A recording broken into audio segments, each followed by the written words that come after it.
Well, thank you very much, Pius, for your opening remarks. My name is Adrian Harewood, and I am the co-host of CBC Television. I think that's what I do. I work on television now. CBC Television's Ottawa at 5, 5:30, and 6, and I also host the late night news at 10:55. And I'm actually currently an MA candidate here at Carleton University, so in history. So I can now call Carleton my school. So it's certainly a pleasure for me to be here this morning.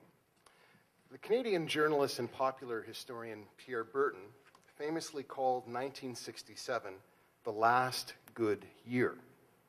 1967 was the Canadian centennial, the year of Expo 67 in Montreal, the fabulous World Fair.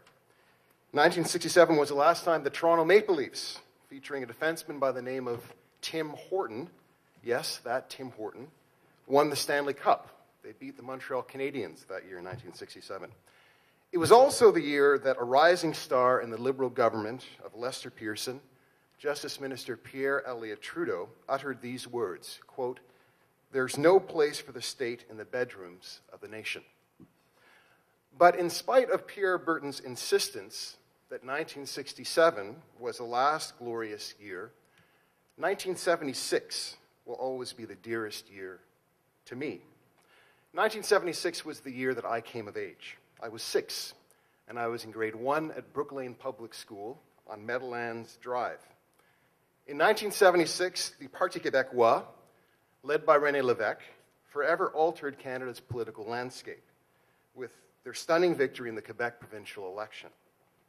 In 1976, and some of you here I'm sure will remember 1976 because it was the year of the Summer Olympics in Montreal.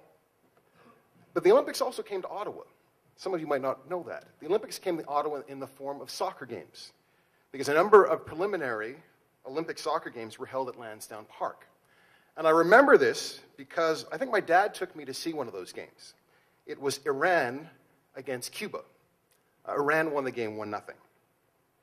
But most importantly for me, in 1976, my beloved Ottawa Rough Riders, led by quarterback Tom Clements and Tony Gabriel, won the most exciting Grey Cup in history.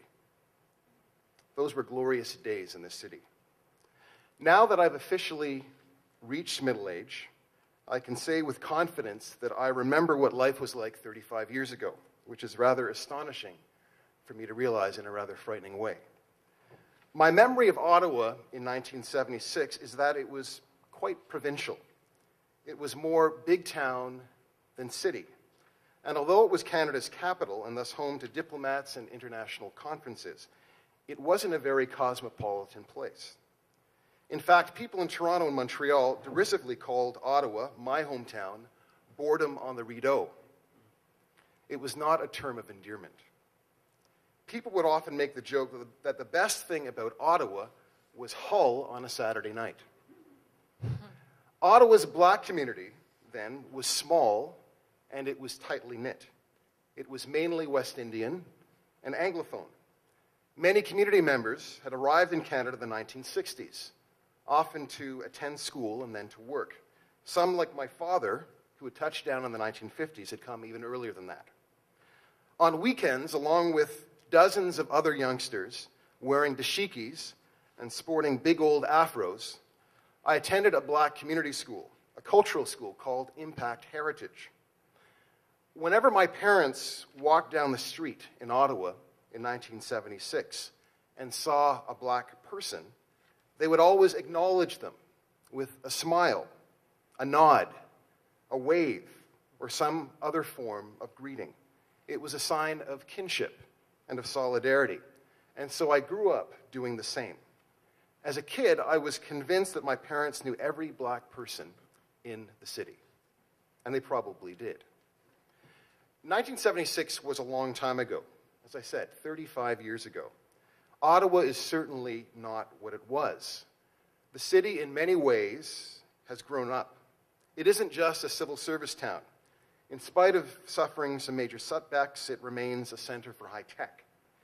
It actually has restaurants now. There weren't really any restaurants in 1976, at least not great restaurants in Ottawa in 1976. There's a more vibrant and edgy art and music scene. It even now has an NHL hockey team, but sadly no pro football team, at least not yet. Ottawa's Black community has grown by leaps and bounds. The Black community is the largest visible minority community in the city.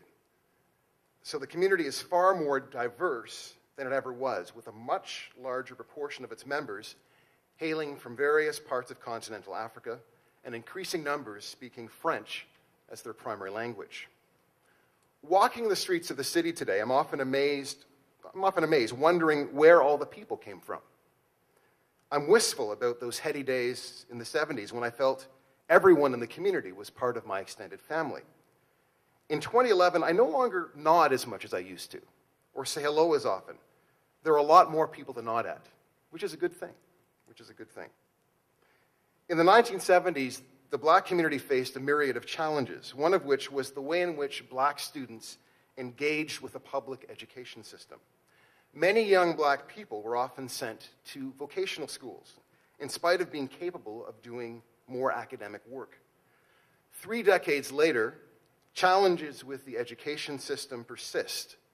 Although more Black students than ever attend the city's colleges and universities, our young people in the public school system aren't experiencing the levels of academic success that they should.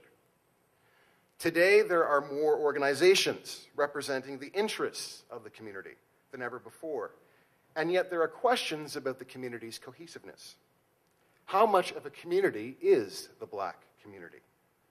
There are also questions about levels of, the level of organization within these organizations. And while there are more Black-owned businesses than ever before, and one finds Black people in positions of power that they would not have occupied 3 or 4 decades ago, Black people in the city face challenges finding jobs commensurate with their levels of education. Amongst visible minority communities in the city, the Black community experiences the highest level of poverty. In fact, according to the last census, this was the long-form census. The long-form census still existed in 2006.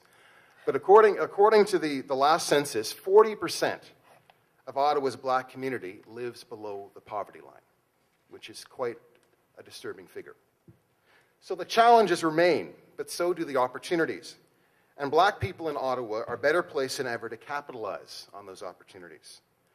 This morning's session is a chance, it's an opportunity to discuss the state of the community and engage in a discussion about where it's going. And as Pius mentioned in his opening remarks, we've assembled a panel of people who are engaged in this community in a variety of ways.